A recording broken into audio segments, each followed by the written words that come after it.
everyone, and welcome to this Federalist Society virtual event. My name is Edith Harold, and I'm an Assistant Director of Practice Groups with the Federalist Society. Today, we're excited to host this FedSoc Fireside Chat with Gwendolyn Cooley.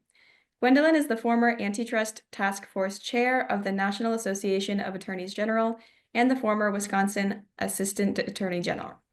She is joined by Dina, Kallay, who is the head of antitrust and competition law at Ericsson. If you'd like to learn more about today's moderator or speaker, their full bios can be viewed on our website, fedsoc.org. If you have a question throughout the program, please enter it into the Q&A function at the bottom of the Zoom window, and we will do our best to answer as many as we can. Finally, I'll note that, as always, all expressions of opinion today are those of our guest speakers, not the Federalist Society. With that, Dina, thank you for joining us today, and I'll hand things over to you. Great, thanks very much, Edith. We're going to have an interesting conversation today, so I'm looking forward to it and to learning more about the state AGs.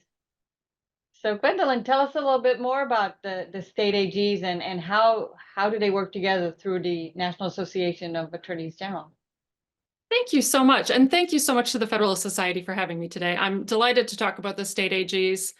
My heart is really with the state AGs after 20 years of service to them. So let me explain a little bit about how the Antitrust Task Force fits into the National Association of Attorneys General and all that. So there are 56 attorneys general around the country. You may be scratching your head saying, I believe there are only 50 states, but obviously you're sitting in DC, that's one of them. And then there are attorneys general in, Puerto Rico and the US Virgin Islands and American Samoa and other districts and territories. So they all have AGs. Many of them also do antitrust. So those 56 AGs then have, so that's at the AG level, there's an antitrust committee composed of the attorneys general. Under that antitrust committee, they have designated an antitrust task force. They call it a multi-state antitrust task force. And that is comprised of the 270 attorneys around the country who do antitrust. I led that group as a staff person working in the Wisconsin Attorney General's office. So I was both the Antitrust Task Force Chair and the Assistant Attorney General for Antitrust for Wisconsin during that time. So 20 years in the Wisconsin AG's office doing antitrust, and then 3 years as Antitrust Task Force Chair. The Antitrust Task Force is organized into kind of different committees, just like a lot of organizations, right? So we have substantive committees like pharmaceuticals, and there's a technology industry working group, which, as you'd imagine, deals with big tech, since the states have a lot of presence in that industry. But then there's also other committees like an amicus plus committee that does with works on coordinating, if there are amicus briefs or things like that that the state AGs are working in. Those are all bipartisan, right? And it's not really a big deal because all of the 270 attorneys across the country who are doing this work are actually nonpartisan civil servants. So it's a really great group that works really well together, and the connections that are formed between those folks are very strong. Sometimes that leads to conflict because of the strength of that group and the continuity of that group. Because they're civil servants, they often endure beyond any given attorney general. And so there's power in that group, and particularly in the position of task force chair, that I don't think is necessarily obvious. And I think that can sometimes lead to friction historically between the antitrust task force chair and the actual attorneys general. Obviously, the antitrust task force chair reports to their boss, right? Their actual sitting attorney general. In my case, it was Attorney General Josh Kaul in Wisconsin. But then they also, as task force chair, report to the antitrust committee. So there's a lot of opportunity to somewhat be worried about getting ahead of a boss. And you also have to really make sure as chair that you are articulating positions that may not be your attorney general's position, because you have to represent all the attorneys general, all 56 of them. And I know this will shock you, but the 56 attorneys general don't always agree on everything. Yeah, so. Interesting. So all the attorneys in the state AGs working on antitrust can join. It's not only the senior ones, is that right? Correct, right. So It is all the states that participate in the National Association of Attorneys General.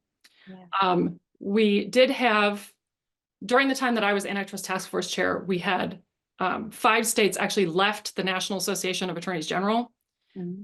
One of those states, Arizona, came back, but those 4 states now do participate with the folks who are on the Antitrust Task Force through other mechanisms, but not through the National Association of Attorneys General.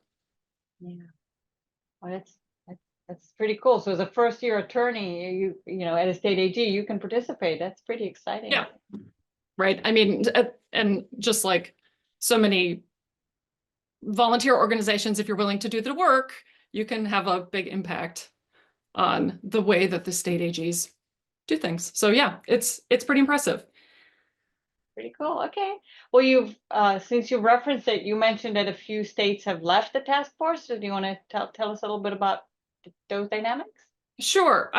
So there's not much that's publicly known about this, and I will admit that there's not much that even I know that goes beyond the press reports. So 5 states, they were all Republican states, left the National Association of Attorneys General. Alabama, Missouri, Montana, Texas, and Arizona, which, like I said, came back. 4 of those states remain not in the National Association of Attorneys General. I believe that they were concerned that the National Association of Attorneys General had become too liberal. And so had left. But like I said, there is still participation, certainly on cases with states that are not in NAAG. For example, the state of Wisconsin and me, when I was the AAG for antitrust, I signed on to the Texas-led Google search case, which was also joined to the US Department of Justice Google search case. So, right, there's still a lot of cooperation, even with those states that are not actually in that National Association of Attorneys General. Just in terms of time frame, when did they step down? I think Approximately, it was, yeah. I think it was about 2021. Okay, during COVID sometime. Okay. Okay. Great. All right. So do you predict the outcome, the upcoming elections may change the dynamics within the task force? And if so, how? I'm not sure that they will. As I look, I have a nice little map open in front of me, and we're all so familiar with these maps.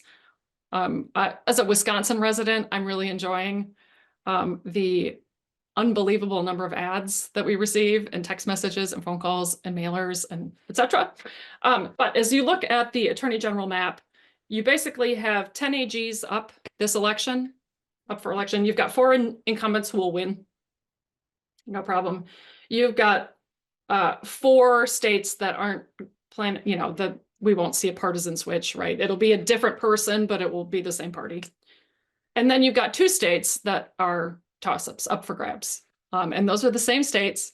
2 of those states are also up for grabs in the presidential election. So I suspect that as the presidential election goes, so will go the attorneys general. Although that's not always the case. Living in Wisconsin, we don't always have that. But North Carolina and Pennsylvania are the 2 states that are kind of up for grabs in this upcoming election. So we will see what happens with that. Do I think that that's actually going to change the dynamic? No. States are overwhelmingly, like I said, the Antitrust Task Force is nonpartisan. And even the cases themselves are bipartisan. And you can see that in the big tech cases, right? Like there's broad convergence on going after big tech. There was even in the Wisconsin state legislature, not that y'all care about the Wisconsin state legislature as much, but there was a criticism of the Wisconsin Attorney General's office as harassing big businesses. No, I'm sorry, harassing businesses, except for the cases against big tech. So there's pretty broad consensus on that. But there is a lot of bipartisanship on other issues, right? If you think about the states and the FTC's case against pesticide manufacturers, they call it crop protection chemicals, but those cases are really dealing with kind of some of those core issues that state AGs are really focused on. State AGs really try, I would say, to focus on things that impact the citizens in their states most at the topmost. And that includes agriculture. That includes, you know, fundamental resources like cell phones, and utilities and things like that. And of course, they've really been active in going after big tech in a bipartisan way. But then there's also, interestingly, bipartisanship in an industry that I'm calling entertainment. And those of you who are big sports fans may not agree that the NCAA is entertainment or whatever. But so the NCAA case, right, started out in Ohio. It was going to be an Ohio only case, but then it suddenly ballooned and the US Department of Justice joined the Ohio case, right? So you see interest in that.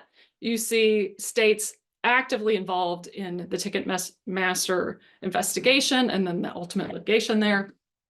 So a lot of bipartisanship, and I don't think that's going to go away. I think it kind of ebbs and flows with the personality of the individuals in charge of the antitrust enforcement agencies at the federal level, but it isn't as much partisan as it is the personalities of those office holders. So. Yeah, okay, interesting. Yeah. I would argue that the non-sports fans would say it's not entertainment, but I guess. Okay, True. great. So that was a good segue because you mentioned that the DOJ joined the Ohio case. So can you talk a little bit about how the state AGs work with the federal antitrust agencies, the DOJ and the FTC? Yeah, and like I said, so every administration is different and party matters less. I've worked now with 4 different presidential administrations. And so I've worked with the Trump administration in the past. And my experience from the state side of working with the prior Trump administration is there was somewhat less state coordination, but they were still very aggressive on antitrust. There were more deals that were, and I don't mean like merger agreements, I mean like the cases ended up in some kind of an agreement, often structural remedies. Obviously, Macon Delrahim was a big fan of structural remedies, and there were certainly a lot to be said for those. And certainly a reliance on the existing principles. I think that a new Trump administration, from my perspective, likely to throw out the 2023 merger guidelines. That's what I would expect, possibly reverting to the 2010 merger guidelines, but we'd have to see. I suspect that based on the comments that Republican AGs have made, that they're less likely to be focused on labor-related concerns. Many Republican AGs have said that they don't believe that labor has a place in antitrust. Harris administration, I expect to be somewhat similar to the Biden administration, right, which I've also worked with. They were also aggressive on antitrust, I think likely to keep the 2023 merger guidelines. Obviously, it's unclear what would happen and what the personalities would be. I would expect to see I mean, I know not everybody in this audience is an antitrust practitioner, but certainly if you are an antitrust practitioner, I would expect you will probably see that expanded HSR form finally put into place. But one of the things that's been a hallmark from my perspective of working with the Biden administration was the intense amount of cooperation, right? Almost every case had that federal state cooperation component, right? If you think historically, in the 20 years that I was working on antitrust for the state of Wisconsin, there was a span there through both the Obama and early Trump administrations where the states were bringing cases entirely by themselves, right? A case that I led for 8 years against the makers of Suboxone, that was a case that the states brought by ourselves, right? We were not joined to a federal government agency. So, it will be interesting to see in terms of, I think, what actually happens with, particularly in merger enforcement. I think that you'll see very little. Here's my controversial opinion on this, based on numbers. Numbers, not vibes, as Chair Khan said during the ABA spring meeting. No significant difference. My math, and certainly somebody can correct me, and I will give you the numbers so you can correct me if I'm wrong, but the midterm Biden administration in 2022 brought 24 merger enforcement challenges of 3,152 HSR filings. which by my math is 0.7%. The midterm Trump administration in 2018 brought the antitrust division, now I know we're talking about two different agencies, challenged 17 merger transactions of 2,111 total, which is 0.8%. So pretty close. Right, so, I mean, it's still a lot of numbers, but so do I think things will change? Possibly, right? Again, will depend on the folks in place. But I think that especially with the experience of the last 4 years, state AGs are going to be additionally empowered to bring cases. And I think there's a number of reasons for that, but experience certainly working with the federal agencies these last 4 years is going to be one of them. Yeah, okay. We got a question in the Q&A. I'm going to read it and add something to it. I don't know if you can see it so at the same time. So I'll read it. Right. And it asks, how does the Association of State AGs work with the federal enforcers? How do they factor in the FTC, Department of Labor, DOJ antitrust merger MOU that the FTC just removed itself from? Any intel on FTC removing themselves? And I would add a question, whether, and I wanted to ask whether the federal agencies have any coordinator who coordinates with the states. Is there a person designated for that? Okay, yeah, there are a lot of questions there. So like I said, it's a great relationship. I don't know if this is going to answer all the questions. I don't have inside scoop on the FTC. You'll have to ask them those kinds of questions, but a lot of questions there. Really great cooperation with the federal agencies, but also really great cooperation with other agencies. There is, as you ask, thank you for the softball. There is a coordinator, and her name is Sarah Allen. She was actually the task force chair before I was the task force chair. So she's at the U.S. Department of Justice in their front office, and she coordinates with the states and makes sure that we're on the same page, which is tremendously useful to have. The FTC doesn't have that exact kind of thing. That they have a longtime coordinator who works in the pre-merger notification office, but then there's also more recently a lot of former state AG alums who work at the FTC. So there's good coordination that way. Complicated question about the Department of Labor and FTC withdrawal from that. Not going to comment on what the FTC does, but I will say that the states have really been working with agencies a lot. Obviously, states are focused on agriculture, and I know many people are not in love with hearing all about agriculture, but they should be, because everybody eats food. So the USDA created a grant that is actually administered not through the National Association of Attorneys General, but through the State Center, which is a different organization that also works with state attorneys general, but is open to all the states, including Texas. And so the USDA gave a grant for $15 million to enhance antitrust enforcement in agriculture and food-related cases, both mergers and conduct cases. And so that has been a huge benefit. There is a lot more coordination, I think, partly as a result of the whole of government approach of the Biden administration. So there's a lot more coordination and thought about what's going on in more agencies than just the antitrust enforcement agencies. So I think we're seeing that. I don't think that's going to answer all the questions that were asked in that Q&A, but hopefully that answers some of them. Do you want to add anything about the work that you do with the USDA as a non-antitrust agency? So. Yeah, I mean, so like I said, there's ongoing engagement. Certainly having the resources at the U.S. Department of Agriculture are really important because they have insights, particularly that folks who are newer to antitrust enforcement may not have. I had already, from my time in Congress, worked on dairy-related issues. So when, for example, Wisconsin had dairy merger challenges and things like that, that was something that was very straightforward for me, and I didn't need to work as much with the U.S. Department of Agriculture on that. But for those states that, you know, if there's a meat packing merger, or, for example, the Kroger-Albertson case, I suspect that there's good cooperation there. I'm not party to that case, so. So for us people in private practice or in-house, what should we know about state antitrust enforcement? What should we keep in mind? Yes, and so you have brilliantly segued. I would say Kroger Albertson is a perfect example of you ignore the states at your peril. Right? It's fun to talk about this with the Federalist Society because, right, I think that there is a temptation to say, well, I'm dealing with the federal antitrust enforcement agencies and that's enough. But in fact, the states are in a Federalist Society. The states have power and they have antitrust enforcement laws and they have antitrust enforcement authority.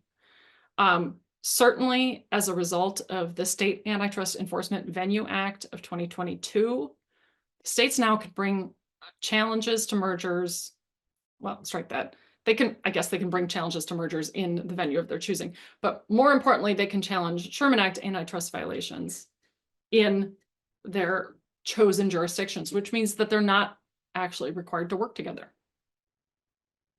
I mean, in actual fact, we see kind of three different buckets of states doing that. We see that first bucket that have been talked about a lot, which is those cases that were in the olden days removed to an MDL and had been tried in the MDL, and those cases then went back. The Texas ad tech case is a great example of that bucket, right? So those are the cases that the State Antitrust Enforcement Venue Act, right? Those cases are part of the reason why that act was passed by Congress. So venue of your choosing, that's really important to a state AG.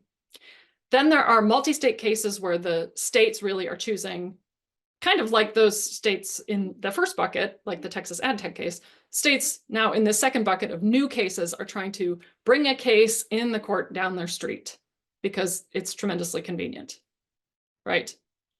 And then the third bucket is states who are saying, I don't want to work with all the other states because I want my own unique remedies. I want my own unique case. I'm willing to do this myself. And they go off and file in their own jurisdictions, right? And so I think it has really changed the way that we do antitrust enforcement in this country. And so certainly now more than ever, you can't ignore state antitrust enforcers because now they have the authority to really bring their own case. You can't just make them MDL or join to a federal ongoing case. And so then you can all try them at the same time. Those arguments have been tried and they have not been succeeding. So under the State Antitrust Enforcement Venue Act, you do ignore ignore the states at your peril on that level. But then there are also now Hart-Scott-Rodino Act filings, and not to be too in the weeds for the non-antitrust practitioners, but the form that you file when you want to merge.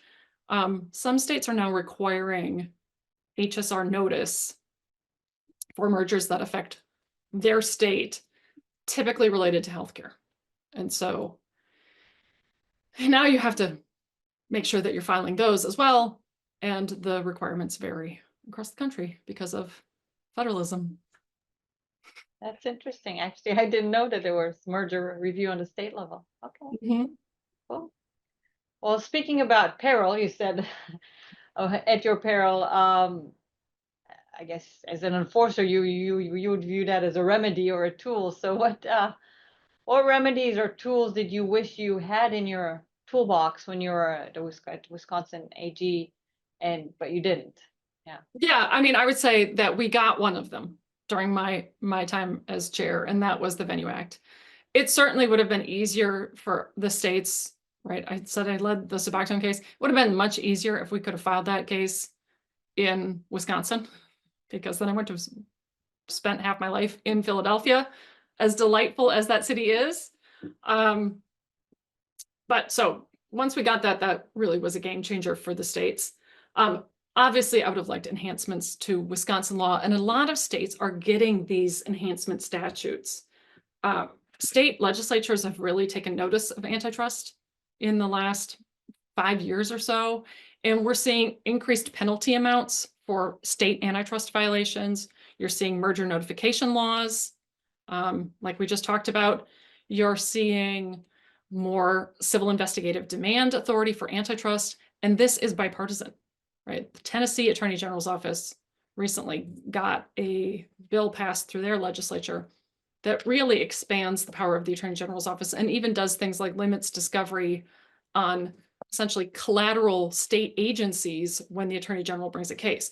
So it's bipartisan, right? You see it in Indiana, you see it in Washington State. So really a real trend amongst state legislatures to really enhance antitrust power. We did not see that in Wisconsin. So I would have certainly liked a little bit of that, but it's good to see it across the country.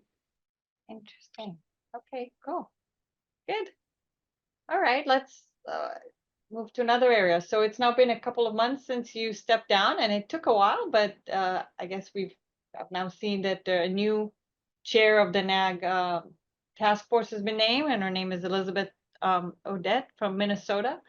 Can you talk a little bit about the process of electing a new NAAG task force chair and the whole dynamics of how your successor came into being? Note I said successor, not replacement. It's replaceable. Yeah, Oh, you're sweet. Elizabeth will have no problem replacing me. She is a delight. She is a great person, active in the Antitrust Task Force. And you were talking earlier about how new folks can really get involved. She has extensive antitrust experience, but in the private sector. She worked for a class firm for a long time.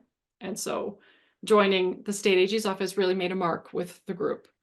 The Antitrust Task Force chair is, like I said, there is that tension, and I suspect some of that tension is why it took a little bit longer, but I suspect the other reason is that because the chair is chosen by the actual attorneys general, they have other things to do than worry about who is the Antitrust Task Force chair, right? Like they are the chief the chief enforcer for law enforcement in their states. So, right, like there's murders and other important things going on.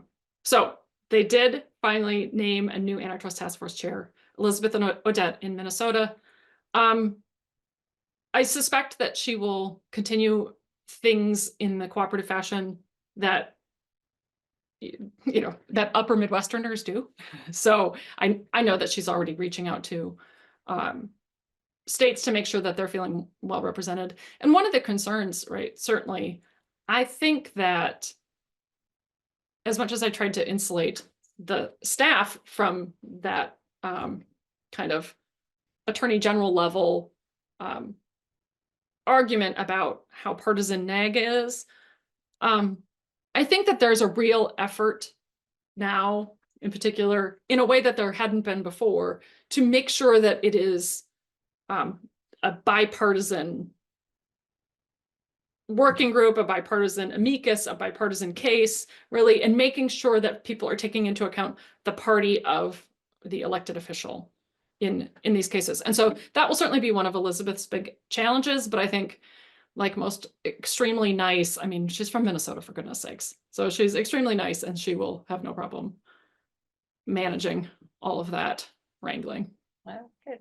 Well, I can relate with said to in the beginning that we think that antitrust is the most important thing and at the forefront of everything, and then you realize that maybe there are other priorities for people who lead large organizations. Yeah.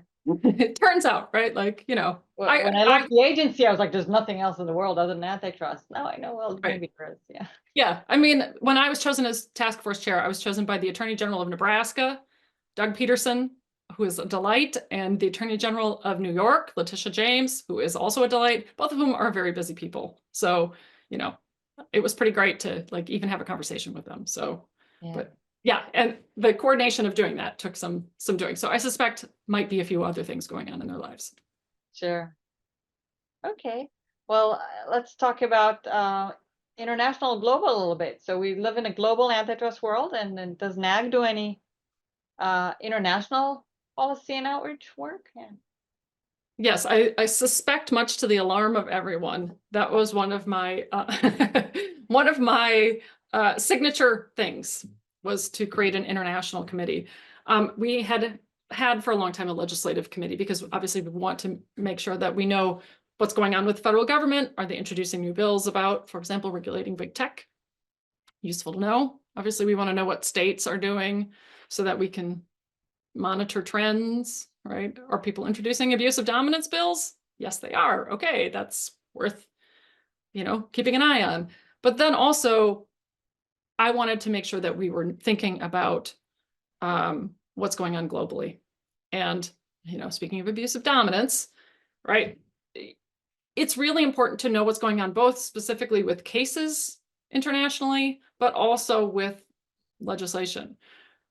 The abuse of dominance provisions, I mentioned that, and right, if you are not aware of this, and for example, you don't live in New York, the abuse of dominance, bless you, is one of the things that certainly has been linchpin of European competition enforcement. And they, just to explain it for non-antitrusters, kind of certainly if you are above a certain threshold in Europe, you're required to, a gatekeeper threshold, then you're required to submit to certain additional scrutiny. Okay, that's my 2-second overview of an abuse of dominance provision. New York very controversially introduced one of these in the 21st Century Antitrust Act, and then a couple other states followed. New York's threshold for that abuse of dominance provision was 30%. That provision ultimately failed in the state legislature, but it was followed by one introduced in Minnesota with a 20% threshold. So much lower. And then Maine followed and introduced one with a 60% threshold. So you see the laboratories of democracy fully engaged. And I thought very important for the Antitrust Task Force to just be aware of what's going on, right? Certainly if you have a state legislature that's coming up with an abuse of dominance provision, you need to know what that is in the first place. You also want to know, obviously, right? Like if you, now I'll say I'm conflicted on the Google search case. Obviously, I represented the state of Wisconsin on this case, but I would just say that I am sure, again, one more asterisk, have not been part of any remedies discussions. So this is not any inside information, but I just want to note that I am sure that it would be important to know that the remedies in Europe on a choice screen, like that is worth noting when you're contemplating how you're approaching remedies in a Google search case. So certainly, like, you have to know what's going on in the world. It is, as you said, it is a global antitrust enforcement regime. So it is. And as part of that international work, did the AGs file comments with other jurisdictions or feedback on what they want to do? Or? I am not aware of any AGs filing comments on other jurisdictions. Okay. It is much more of an incoming, tell us what's going on. Scouting, yeah, okay. Yeah, right, rather than we are telling you how you should do. I obviously think that they might do that, but I would suspect would want to coordinate that kind of, right? So we still have the traditional international enforcement framework, which, right, through the International Competition Network, the ICN, that is handled at the federal level, certainly. But there is a lot for states to learn because we have this, we are the third leg of the antitrust enforcement stool. So we have the co-equal opportunity to enforce the antitrust law. So we do need to know what's going on internationally, but right, the action of diplomacy that is squarely in the federal government's lap. Interesting. Okay, great. In my opinion. So we said 56 AGs. So is there any work done to increase convergence between the antitrust regimes of these 56 different AGs? Yeah. So I'm so glad that you asked me this question because I have been chuckling about this question ever since you sent it over. Okay. And the irony of the Federalist Society asking for convergence amongst state AGs, right? I mean, I'm teasing you, but like that's part of the push-pull, right? People want states to be close, right? Their state AGs are the closest to the actual the electors, right? So when a voter has a problem with a dairy merger, they are calling me. They are not calling the remote US Department of Justice antitrust division. Like, they don't know who those people are, but they do know my phone number. And so they are calling to certainly give me an earful, right? And so that is why we have a federalist system. Convergence is possible to happen on some very small things. and particularly on logistical issues.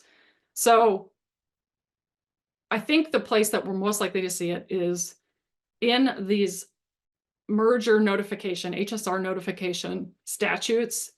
Currently, those statutes, those healthcare notification statutes, are somewhat disparate. They have different thresholds, they have different things that they're looking for, and different notification requirements and different timetables. There is a Uniform Law Commission proposal that has not yet been adopted, but it was only just, I think it was just voted out, or it's in the process of being voted out, that allows states access to merger filings if they meet certain business thresholds for notification. And then there's a uniform reporting mechanism, essentially creating like a virtual one-stop shop for those forms. So those kind of logistical coordination things, that is, I think, where you're going to see convergence. The closest we actually have to convergence in state antitrust laws is through the National Association of Attorneys General, where we have de facto convergence because we're working together. But as a general matter, we are fully, the state AGs, so they, I guess now, are fully embracing the Federalist principle of, they are their own sovereigns, and so they get to do what their state legislatures say they get to do. Right, okay. I was thinking in a private sector, right, head of how do we make our life easier in that sense. Oh, I mean, as a brand new small business owner, OMG. I mean, like, so that's the tension, right? You want states because they're responsive, you want them to be doing it, but also like doing anything across state lines is also, I have greater sympathy now than I ever did. Like, oh my goodness, what a pain, right? So that's the complicated part of what And we you just told us that on the dominance, I guess, standard, there's different numbers. Okay. Yeah. Right. And so like, so not to pick on your company, but we will just say, for example, is your company, does it meet the dominance threshold in Minnesota, or right? Like, how close are you? Right. Like, so Yeah. none of those bills passed, just so no one has a panic attack, but like none of those bills have passed, not Maine's, not Minnesota's. But okay. Well, so you've spent what, almost 20 years with a state AG, right? And based on that, what do you think are the more serious antitrust problems or patterns that you see emerging that U.S. enforcers, state or federal, need to focus attention on? What do you think? So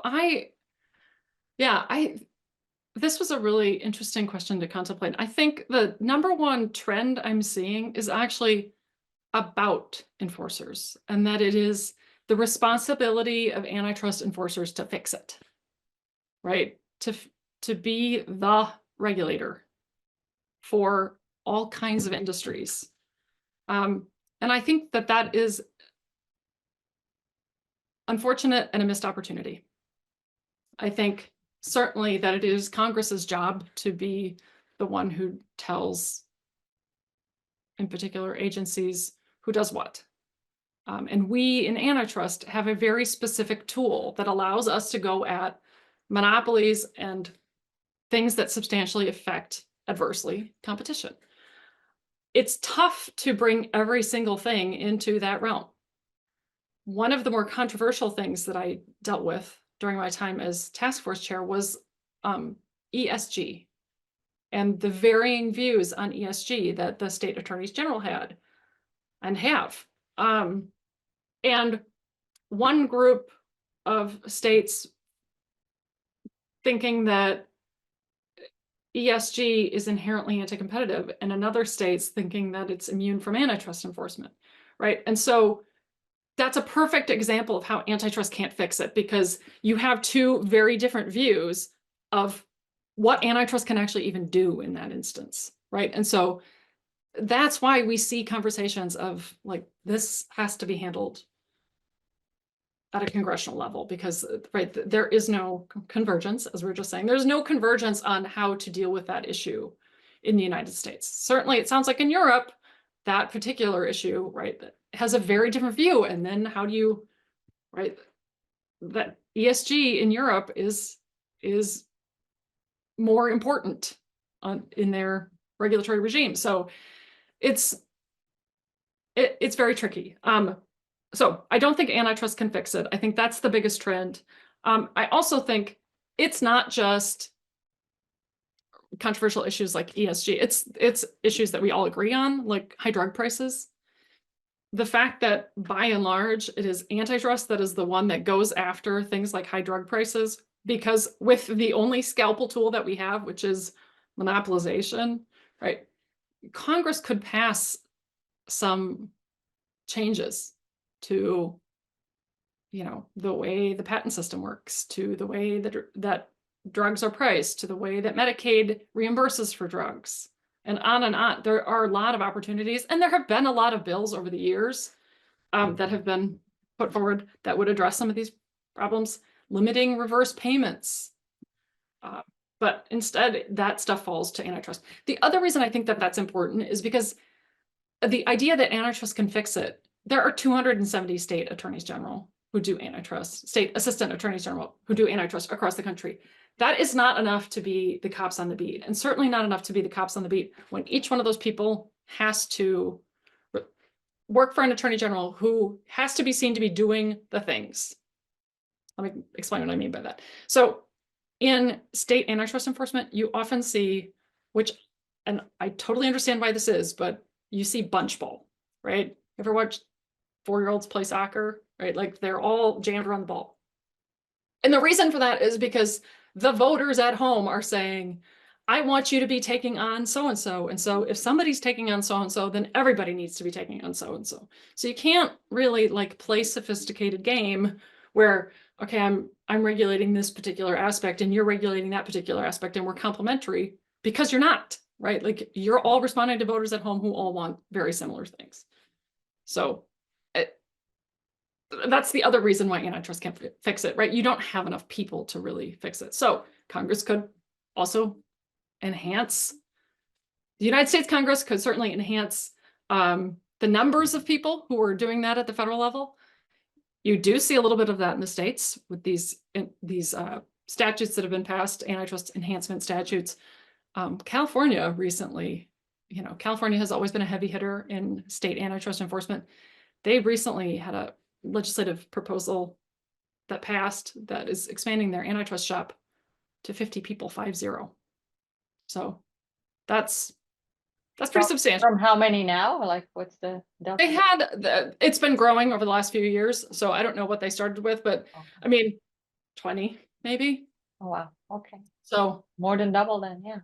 probably get some text from a California person being like, we had 23 people or whatever it was, but it was not 50. Good. Somebody has their priorities, right? Yeah. Exactly. Yeah. Okay, great. Well, so now that you've stepped down after almost 2 decades at the state AG, tell us a little bit about your new professional endeavors and adventures. So I am doing a couple different things. The one thing that I've been working the most on comes partly from my time as chair, figuring out how we could use artificial intelligence to our advantage and not just, right? I felt like the approach to the conversation about artificial intelligence really focused on the competition aspects in artificial intelligence is bad and therefore it needs to be regulated or looked at from a competition perspective. I was like, how can we use artificial intelligence to enhance competition? So I'm working on a tool right now, an artificial intelligence tool that will review mergers for competitiveness, but it is not live yet. So you can stay tuned and I will have more updates on this. They're telling me that we will probably have it by Valentine's Day. I hope it is before then, but it is. So that's been basically my summer project. I'm very interested in artificial intelligence and not just the usual concerns about what's going on with the pipeline. Obviously, that's very important stuff, but other people than me are handling that issue. So I will not play bunch ball and I will think about other things with artificial intelligence. That's interesting. And I guess now that I've learned, it will review mergers, that software, both for federal level and state level? Yeah. It'll certainly, I mean, right, it'll just be a merger screen tool. So to help prioritize, right? I'm kind of a good governance gal, right? Like I just want to help antitrust enforcement agencies understand like this one is likely to be bad, right? And this one is less likely to be bad. We'll provide a ranking Yeah. on how anti-competitive something is. So, right, just trying to make life easier for everyone. And certainly create a little bit of additional transparency for businesses as well, because that's extremely important, right? That's one of the problems with having I mean, if we're honest, it's one of the problems with having a diverse federal system of competing regulations is if you don't have transparency, then you don't have transparency, and that's a pain. Sounds like a good and exciting tool. Great. If it works, and that's what we're hoping. Yeah. All right. Well, we can bring it to each other as a Valentine's Day gift. Yeah. Right, Look, exactly. I got you. A merger software. Well, thank you so much for answering patiently and in great detail, answering all my questions. I think that was delightful. I've learned a ton. Wonderful. My pleasure. Thank you. Edith, do you want to close us off or?